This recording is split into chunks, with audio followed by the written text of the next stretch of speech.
What I don't want people to think is because those things were hard that they're not worth doing. I wouldn't remotely have the joy if it hadn't been hard. If it had been easy, it wouldn't feel like something that was transformational. And that is the secret. The secret is a little bit in the suffering, because then when you're on the other side of it, then you can look back and know what you can endure. And life is going to throw some pretty hard things at every single person.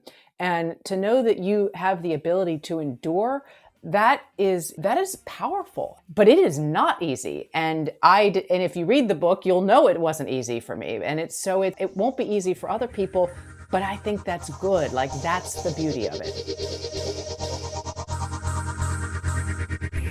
Hello, intrepid listeners, and welcome to the Carpe Diem Live Your Dream podcast.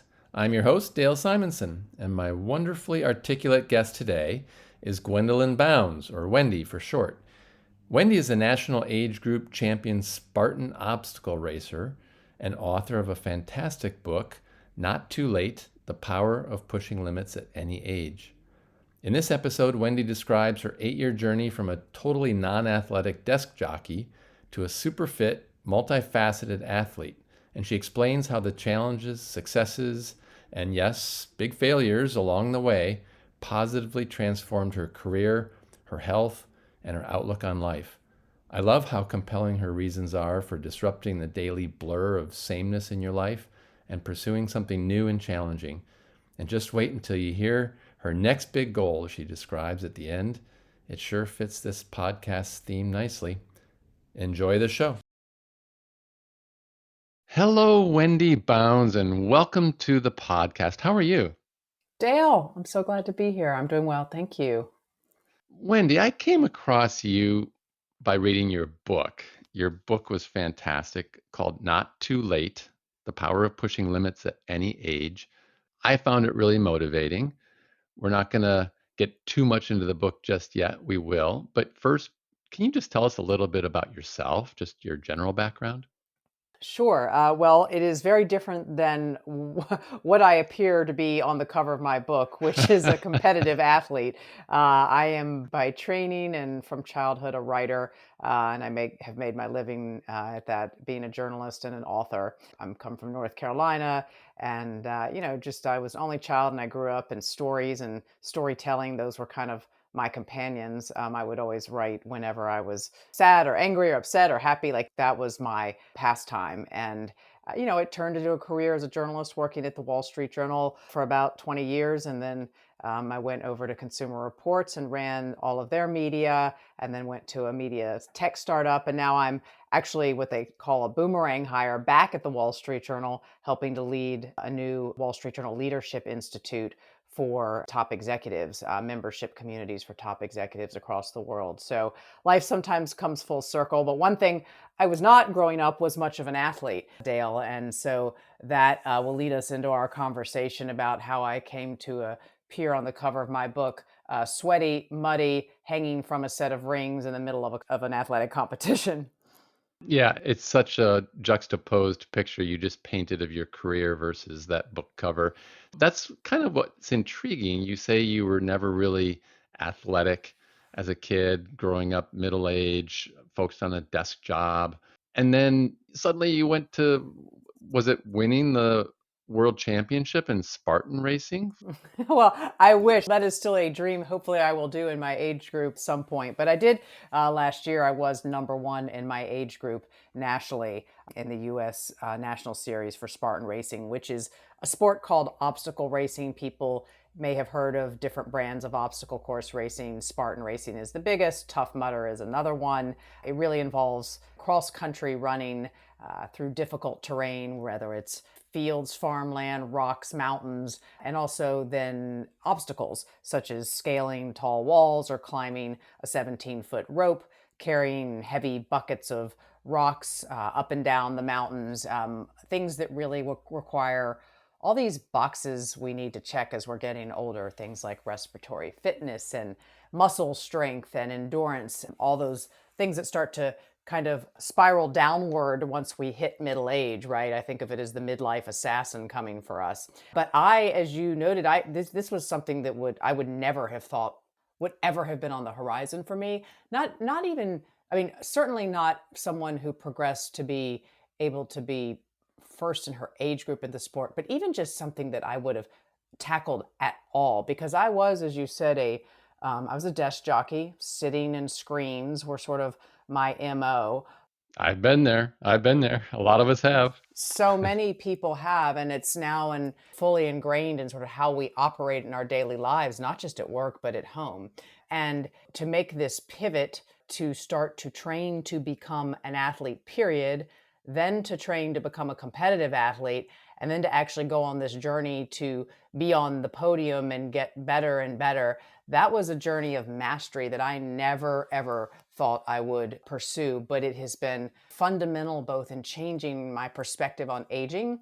I think it has certainly changed my body, but it's also changed, interestingly, my leadership and my perspective on leadership and the connection there. Wow, you have so much packed into what you just said.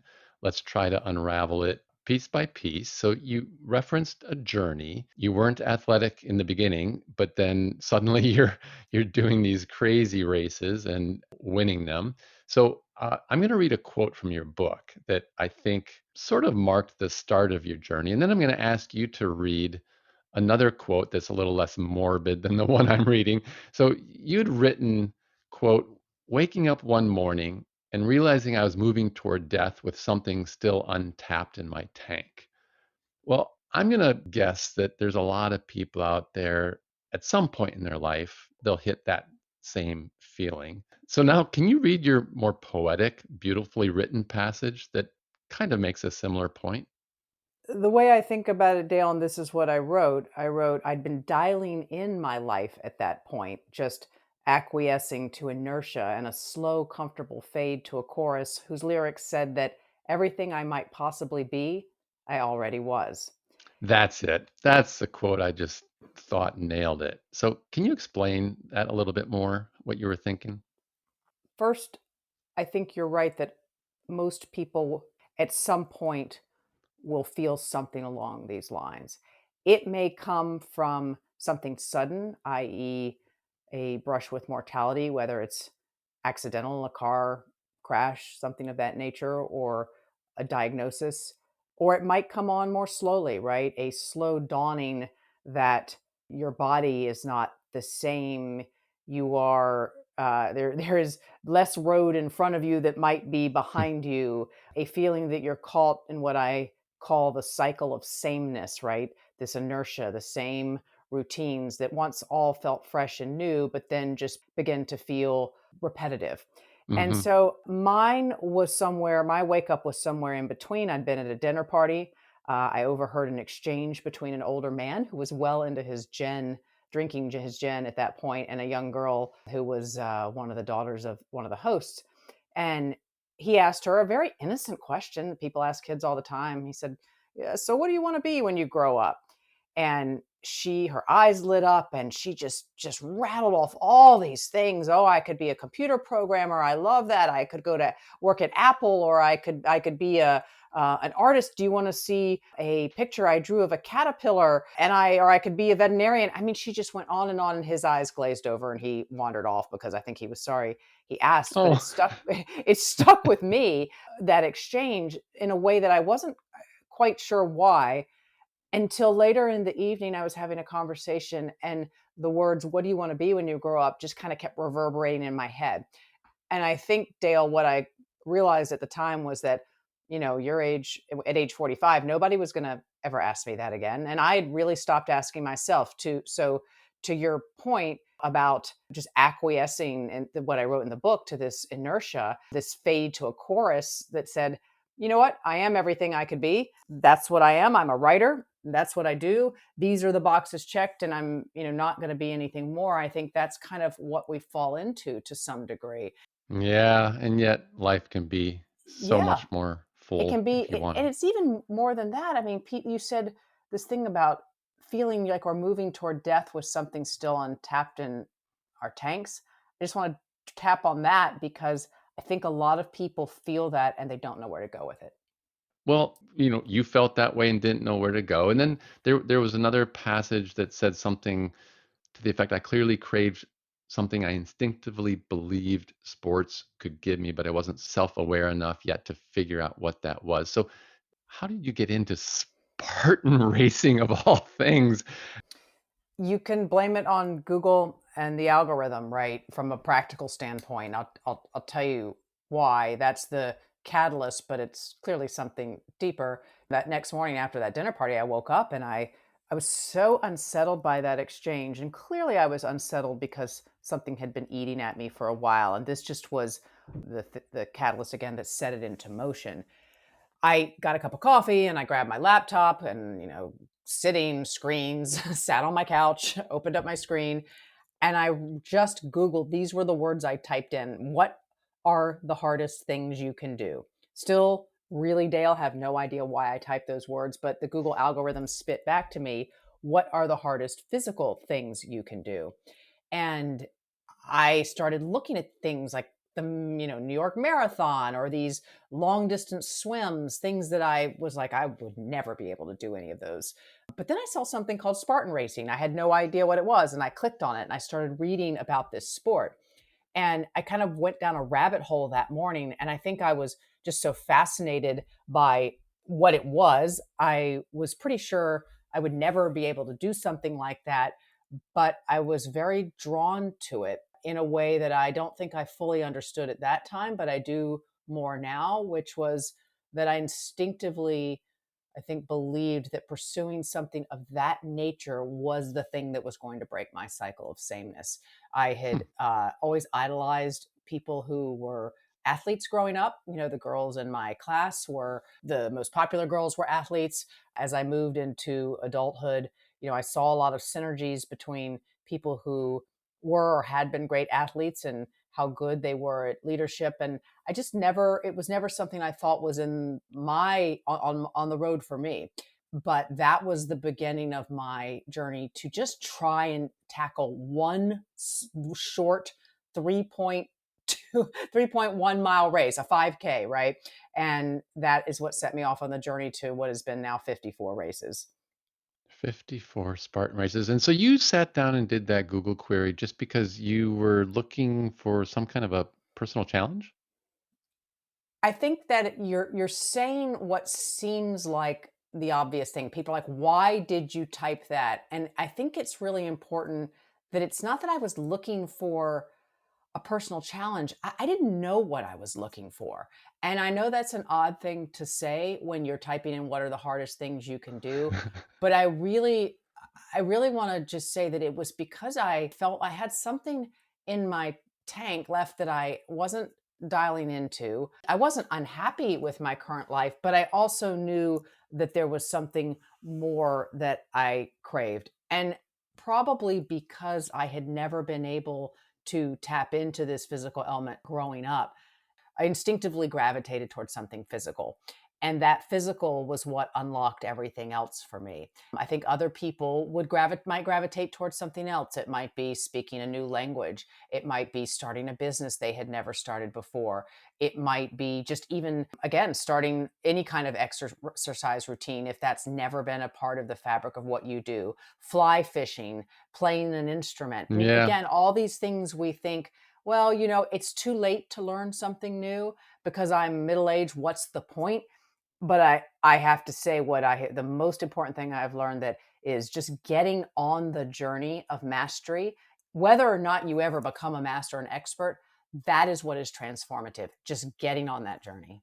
Oh, and you know what, Wendy, that's the podcast theme. So Carpe Diem, live your dream. It happens that my episodes have all been about big physical outdoor challenging adventures, but I do plan to expand it at some point because to me, for example, my big dream challenge is actually to write a book. And Hmm. I look at your book and I'm like, "Ah, I could swim the English Channel more easily than I could write a book like that. I could do the Iditarod dog sled race more easily." But you've done both. You've mastered Spartan and you've written a phenomenal book. But you still have some other points that you've made that I want to come back to. But let's explain to our listeners a little bit more about what a Spartan race is. I've never done a Spartan race. I've never done any obstacle race. I look up Spartan, and it says being Spartan means embodying characteristics of the ancient Spartans, such as strict self discipline, austerity, frugality, bravery. It prioritizes simplicity, discipline, and courage in the face of adversity. It sounds like a different sort of world than sitting in a steel skyscraper at your computer writing. Explain a race. I think all of the things you read are fundamental in what the ethos of a Spartan race is. If, from a practicality standpoint, you show up, again, it's a venue, which often will be like a mountain where you have, it's usually a ski slope of some sort, but it's, they're using the mountain instead for the race, or farmland. And they're held all over the world, the Spartan races are. And the distances vary. The shortest distances are usually around 5K. They go up to 10K, 21K, which is a half marathon, and then upward of to a 50K, depending on what the race length is. And they incorporate, in addition to running, I mean, the goal is to get to the finish line as fast as you can, but along the way, you will encounter obstacles. Much the way you will in life, right, on your journey. Yeah. And those obstacles, as I said before, range from things like heavy carries. You'll be, if you're a woman, carrying 40 pounds of rocks. If you're a man, probably around 60 pounds of rocks, up and down slopes of a mountain, trying to get it around this loop as quickly as you can. You will have to swing across monkey bars and rings. You will, as I said, climb a rope. You will throw a spear. Very elemental movements that we used to Spear. do back in the hunter-gatherer days before we could just order anything we wanted to eat on DoorDash or Uber Eats.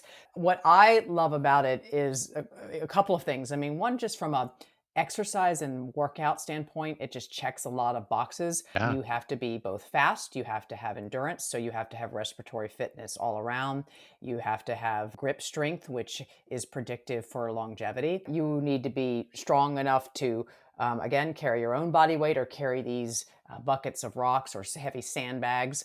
The races are divided into what they call open heats, where anybody can participate. It's competitive, but not that competitive. There are no penalties. You're not racing for a medal. And if you skip an obstacle, no one's there watching you. Although you're supposed to do burpees, those are your penalties. But if you're racing competitively, whether you're an elite racer or an age group, you're racing against your peers and you're racing to be first, second, or third, and you're racing for time. And so that's kind of the general makeup of an obstacle course race.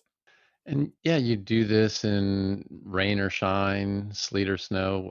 Maybe not snow, I don't know, but Oh, yes, you do. You do it in uh, all conditions, which again is part of what I loved about it. I mean, many people may be thinking, no, that's not for me. And I get that. But I will say that the getting uncomfortable has been so important for just changing my perspective on what really is hard, what really is stressful in life. Because, Spartan racing, there's a gift to a competition like that, or just even being in a race like that, even if you're not competing, which is that you really aren't thinking about anything else, Dale, during that moment. I mean, you can't. You're thinking about one foot in front of the other. You're trying to get through it. And that has brought me closer to living in the now than any meditation ever has. I mean, I can't worry about any PowerPoint presentation, the long email from my boss that I've got to deal with when I wake up on Monday. Like all those other things that are stressors during the week go away. And it's really just this kind of beautiful synchronicity with your body trying to get it from one point to another. And that break from being locked in our heads, from being locked in sitting in screens, that to me, that to me is a gift. so Wendy, you said you now like getting uncomfortable. And so how would you convince somebody that going out doing whether it's an obstacle race or some other thing that puts them into a physically uncomfortable state, how can you explain to them the benefits of that and inspire them to actually do that? When you fear being uncomfortable or looking foolish or not having all the answers or not having your finger on the master control switch, which is something we tend to do, right? As we get older, we shy away from things like that. You're locking yourself off from incredible experiences and a self confidence and sort of an openness to what is possible. And you're saying these are things that I will do, and I'm never going to try these things because I might be uncomfortable. And I was in that loop. I mean, that's what I think about the cycle of sameness. And it wasn't until I broke it by doing things that made me deeply uncomfortable, made me, in the beginning, I was last. I was not the strongest, smartest, but I was the weakest link racing, but it put me on this journey to get better. And that humility and that testing and pressuring of myself unlocked so many pathways that I firmly believe I wouldn't have now. I don't think I'd be in the job at the Wall Street Journal with this Leadership Institute if I hadn't done it. I don't think I would have had the guts to leave traditional media before this and go to a startup tech company. How I think and approach my relationships, the sort of calmness with which I do, all of that changed because once you've pressure tested yourself and know that you've come out the other side of something hard and you've been on a journey where you incrementally see yourself getting better at something you never thought you can do, it just unlocks something in your brain, and that is freeing. And I mean, it's not that I certainly want to live as long as I possibly can, but I'm not waking up with that kind of belly of, well, I'm just dialing it in. I don't feel that anymore. I think people will know this if they've ever embarked on a journey to do something hard and challenging that they thought was beyond their reach. And that's what I mean in the subtitle of the book about pushing your limits at any age, because I don't think it's really about taking on more and more and more. It's not about that. It is about the what, how we're choosing to spend our time, and recognizing again that we're not necessarily fully baked as people and we don't have to think that way. And so I see people, they feel like they're caught in the same jobs and again, the same routines and friends and family and these restaurants and that. And Monday is blurring into Friday. And when you can break that, you just, for whatever time we have left, I think it makes it deeper and richer and a far more profound and happy experience. What do you suppose are some of the major reasons that prevent people from diving into something new like what you did? Well, I can tell you because they're the reasons that made it so hard for me. I mean, this was an 8-year journey. I mean, it wasn't like, that we think it's like the movies where I heard that conversation and I wake up the next morning and I'm training like Rocky. No, nothing like that. I'm like everybody who's listening to this. The number one reason is probably time. I mean, let's be really honest about it. We feel like we have absolutely no time, that we are all stressed We within. feel like we have absolute, which we all have the exact same amount of time. That's the point. Yep, that is it. I mean, feel, right? But we're Yeah. not, I don't think, prioritizing our time for what's essential. And I read a great book by a guy named Greg McEwen who wrote about, it's called Essentialism. And the subtitle is The Disciplined Pursuit of Less. And that helped me really do a reckoning of my time and my hours and my day and how I spent them. And where the waste, the little tiny time slice sucks were coming in, whether it was, you know, just checking email every 5 minutes randomly or scrolling on social media or remembering I needed something on Amazon or, you just make your own list, right? The how many hours of Netflix, like all of those things, those were time spends. And so how could I pool some of those together, change the amount of time I was spending on them and start saying no to things where I was just habitually saying yes to them. That got me time. And the other thing I think is fear. I think again, you were nodding at that earlier. We're fearful of doing something that's out of, makes us look silly, particularly as we get older, where we get worried about what people will think. Social media has made this a lot worse. Everybody posts these glamorous pictures of their perfect lives and not what it feels like to fail. And, I failed a lot in these races. I remember the first race it was the first time I think I'd ever quit anything in my life, was a race where I was not properly dressed. It was cold. I hit a cold water plunge, a dunk wall. I had all the Mm. wrong clothes on. It was cold. The wind was blowing. It was in low 40s. And by the time I got to mile 8, I was shivering so hard. My legs were seized up. I couldn't see, like I could barely see, and I had to quit. And I wrote about that on social media because, it was like, we have to sort of own the fact that these journeys are not perfect. And I got a lot, I think I got as much feedback or more from that than I did from any post I ever did about doing something well. So it's really important to know that we're all going to struggle and that that's okay. And particularly as we get older, we have to know that's okay. I think being able to be a beginner again is incredibly humbling, but ultimately very freeing. And I think it eventually will unlock sort of edges and equalizers and things that will make you better in all parts of your life. You make it sound easy, and I gotta believe that the training you went Am I through. making it sound easy? Because I don't Well, wanna make it sound easy. I mean, when I say 8 years of, like, really, I mean, humbling failure and, like, coming in last, not being able to lift my body weight, failing obstacles, having people tell me, "You're not strong enough," like, when I would go to training sessions, being the last picked in a gym for I mean, we often tend to focus on, like, "Hey, look, she's run 54 races and she was number 1 in her age group," but what it took to get there, I mean, like, yeah. make no mistake, Dale, like, it was I mean, but what I don't want people to think is because those things were hard that they're not worth doing. I wouldn't remotely have the joy if it hadn't been hard. If it had been easy, it wouldn't feel like something that was transformational, and that is the secret. The secret is a little bit in the suffering because then when you're on the other side of it, then you can look back and know what you can endure. And life is going to throw some pretty hard things at every single person. And to know that you have the ability to endure, that is powerful, but it is not easy. And if you read the book, you'll know it wasn't easy for me. And it won't be easy for other people, but I think that's good. Like that's the beauty of it. Yeah, yeah, I mean, in your book, I mean, like everybody, you're juggling a career, health issues, the training time that, it really, yeah, which is like you said earlier, time is a factor that keeps people from doing these things. It also takes a tremendous amount of intrinsic motivation. And I've never figured out, I should look into this.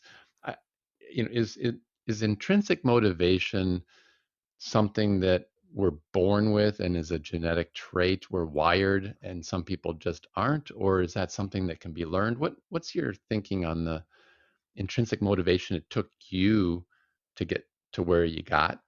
First thing is just to define intrinsic motivation versus extrinsic motivation. So, intrinsic motivation is when we want to do something because it brings us joy or a sense of fulfillment or completion.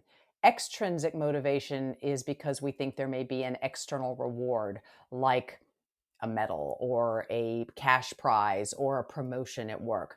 And both can be drivers of behavior, but lasting habit change, if you talk to any behavioral scientist who focuses on good habits, lasting habit change comes from intrinsic motivation because you can probably get somebody off a couch to run one race for $10,000, maybe even $100. But once that prize, that extrinsic motivation goes away, what are they going to do? But if you are intrinsically driven by something, then that is going to keep you on the path. And I do believe that everybody can tap into intrinsic motivation because we all have past experiences that shape us and motivate us and inspire us. My memories of being this gangly, last picked kid for sports teams when I was younger, the kid who was terrified in dodgeball, hiding behind her best friend, all those things shape you and they stick.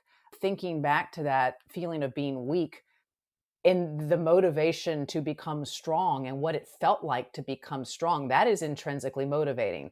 And so all of that discomfort you and I discussed, I got through that discomfort because of that intrinsic motivation. That is what kept me getting up and going up these mountains on mornings when I didn't feel like it, or training in the rain, or sticking with it in a class with people half my age when I felt like the weakest link, because intrinsically I wanted to find that little girl that I'd grown up with and make her strong. I mean, if for lack of a better way to put it, and everybody has something like that, Dale. And I heard somebody once say, if you can find the thing you were made fun of as a kid and you get good at it, then it becomes your superpower. And I think a lot about Mm, that because I think that's what happened to me.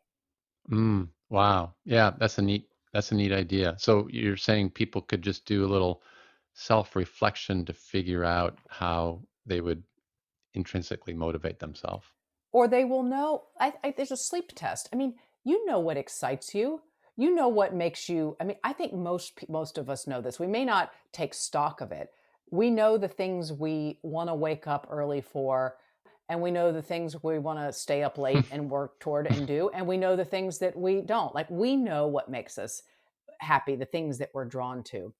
And when you can tap into those things that you love, like what's something that makes you happy, but you think like, oh, I've got too many other things on my plate. I can't possibly squeeze this in.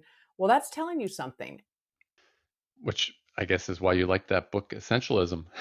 It's Yes, making but space. yeah, I Yeah. mean, it's really about carving out what is your crop, what that you're going to prioritize. Like farmers, if they don't go out there and tend to their crop dies. So what do you define as your crop? Like what are the things Mm. you definitely want to not let die, to nourish and to fertilize and to in your life? And I literally have a spreadsheet of my crops, like, and each day for a week, and on a Sunday, I plan out the things I'm going to do to make sure that I am feeding that crop, whether it's work or fitness or, health. I mean, those, I have my own buckets. Everybody will have their own buckets. And I put things into those buckets, and that's kind of my crop. That's how I feed my crop. Wendy, there was another interesting, you mentioned in the book the concept of telic versus atelic activities. Can you elaborate a little bit on that?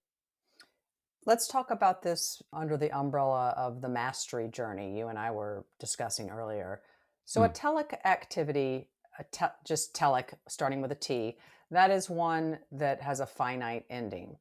Eating a good meal, going on a vacation. We pursue those, but we know there's a finiteness to them. Once you're done, it's done. Can be enjoyable in the moment, but there will be an end to it. Atelic activities really don't, and there's enjoyment from them because they go on and they go on. So, for instance, learning to play an instrument, learning to be a someone who's an athlete, right? Going on this journey of mastery of a sport, trying to master something new. Atelic activities, you enjoy them because of the fact that you just engage with them over and over again, and they are not finite. And so, to me, yes, certainly a race itself is finite, but learning to become a better athlete, but even more importantly, being on this journey to try and prepare my body and my mind for aging, is that's sort of a never ending atelic journey. And so you wake up every day and you think there's something new to accomplish and something new to learn. And feeling that takes away this sense of ending to me. If we feel like your life, in terms of your age, that you're on the other side of that curve and you're headed towards endings. Well, having something that you're excited about each day and you wake up and that is atelic and you're digging into, then that feels completely different than just marching toward the end. And so I think, if we can find ways to engage in these, we're so used to trying to just check things off our list and have them be done, things that are telic. But I will never be the best obstacle course racer. I will never be number one. I mean, number one of like everybody. Like that's not possible. And yet I'm getting better and better and better. And so that journey, even if I never become the best, that atelic pursuit is so powerful. I already let on earlier that I have a dream of writing a book someday. I have several ideas in mind. Not sure I'll ever get there. What prompted you to write Not Too Late? And the other related question is, which was harder, doing your Spartan training or writing the book? What a good question. They are both endurance events in Yeah. their own right. I wrote the book because I didn't start out to write a book. I started out just to get through one race and honestly not die. I mean, that's really how I thought about it. But Yeah. eventually, once I started on the path to racing more, people would ask me about why I was doing it and what I was doing, and we would have a conversation, not unlike the one you and I are having right now. And eventually, enough people, we would finish the conversation. They would say to me, "Oh my gosh, you should write a book about that." And we'd go, "Ha ha." I go, "Ha ha ha." But then it got to the point where I was like, "Well, maybe there's something there." I mean, I am a writer by nature. I do know a lot of people at this stage in life are searching to make some pivot of some sort, right? To really assess how they're going to spend this next part of their life. And also, I'm a reporter by nature. So, in addition to my own journey as the narrative anchor, I interviewed dozens of experts in habit formation and the science of physical and cognitive improvement and just mastery to anchor again my journey with learnings that other people can follow. So yes, the book is got my story, but it's also has a lot of very smart people talking about the science of this and helping others so that they can go on the same journey or a journey of their own and maybe do it a little bit better and have it be more smooth than mine was, right? And that's how it came to be writing a book. Which was harder? Uh, They're so boy, different, they're so right? different. Well, I'm gonna maybe have to try tackling that one someday. We'll see. Well, let's start. Uh, I mean, look, I think people are probably listening and wondering, well, Dale, you have this podcast, you have this desire. You're a guy who has upended your life in other ways to pursue dreams that people would never think about doing. What is holding you back from starting your book? I wish I had a quick pat answer to that, Wendy, but and I did start one. I started one 30 years ago, and I had ridden a bicycle across the U.S., and then I had rowed a rowboat down the Mississippi River. And so those two multi-month experiences gave me just such a beautiful insight to the US and the culture. So I was going to write the book twice across America, and I started it and reached out to a bunch of publishers. And then I got a job, got married, had kids, had a mortgage. And so Yeah. it comes back to that time factor. And I can give no excuse other than it hasn't been prioritized to the top of the list. Well, I don't know that anyone ever needs an excuse, but we all have reasons and factors. And I'll tell you that I empathize and identify with that because there were several books I started years ago that I never got off the ground. Like they just kind of got shelved for all the reasons that you're saying. And all of which is to say that the timing needs to be right and that just because it hasn't happened, it just hasn't happened yet, right? Carol Dweck, the psychologist at Stanford, talks a lot about the power of not yet. She wrote a Mm. great book called The Growth Mindset. And we often say, well, I'm not this. I'm not an author, or I'm not a athlete, I'm not a pianist, I'm not a this. But she says once you tack on the word yet, it's very freeing because it means just because all the factors that needed to fall into place haven't happened so far, just means they haven't happened yet. So I would say, yeah, lean into that. And I like that outlook, Wendy. I really do because there's a lot of things I still want to do in life, including the book. And yet I would not want to do them all before I die. I do not mind, parting this world with a whole list of things I still want to do. Isn't that I love that you said that because that means you had all these things, right? Some people, I think the worst thing would be kind of feeling like you didn't have the list of Yeah. things, right? That you didn't see the world for some of these opportunities. And I mean, I've certainly had points in my own life that have been very low where I haven't felt that way. And I think of those as some of the hardest times where I did not feel there was something on the other side or that there was something powerful to invest in or just a reason down the road to like things to look forward to. That's really hard. And better is what you're saying is all these things and you'll get to what you can get to, and that's great, but better that than feeling the other way. Yeah. Agree. Wendy, our time is coming to an end. Look, I loved the book, Not Too Late. And you've got a lot of other content out on the web. Can you just tell our listeners how they can reach you or what else they can see of some of your insights? I've built a community of people on Substack through a newsletter, like-minded people who are interested in this concept of not too late. And folks can subscribe to that through my website, gwendolynbounds.com. You can see a link there to click and sign up for the newsletter, which is free. And also, again, on Instagram, social media, I connect with people there as well. And I would say for anybody who has listened to this and is intrigued by the concept of obstacle course racing and wanted to try their hand one day at a Spartan race, anyone who buys the book, there's a link on my website. You can get a code for a free race. They're usually over $100, so it's a pretty good deal. So if anybody wants to try their hand, I would encourage them to do that and to keep in touch with me and let me know where you are, because I'm starting to race with people in teams, not competitively, but just where we all stick together and help people who want to try their hand at the sport go out together and have a really good time as a community.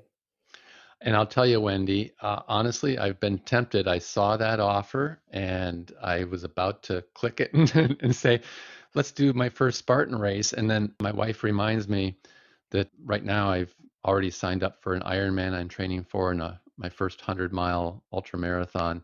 So she said I need to just pick one or two a year. So it might come later. Right. I think your wife is right. Why don't you get those through those enormous feats, which make me know for sure that you would just crush a Spartan race, and it will be there waiting for you on the other side, Dale. That's my problem doing this podcast. Every guest I have, I want to do what they did, but Yeah, well, we'll work through it. I'm impressed. I would like to say I could do what you're doing. I'm not sure that I could. I'm I'm impressed. not sure I can yet either. Wendy, my last question to all my guests. It's like, wow, you've gone from 0 to 100 on the Spartan racing. You've written a really great book. What's your next big dream or goal that you've got on your list that you're revved up about?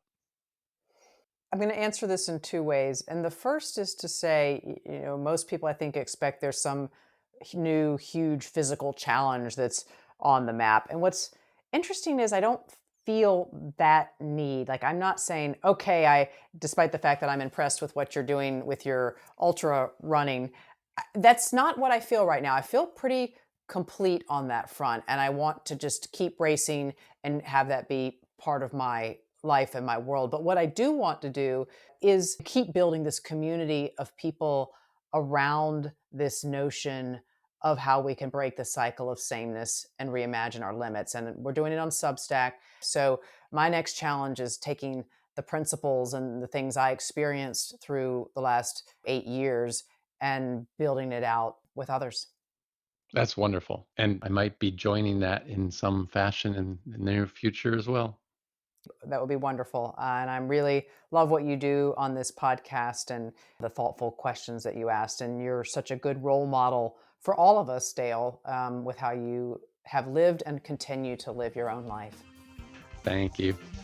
Wendy, very enjoyable conversation. I wish you a very good day and a great remainder of the year and beyond. Thanks, Dale. Bye now. Thanks for listening to the Carpe Diem Live Your Dream podcast. If you like the show, there's nothing more valuable to me than you following it and sharing it with others. I drop a new episode every Friday, so tune in again for another great adventure story. And check out the accompanying website, www.gocarpediemnow.com, and then go seize the day and live your dream.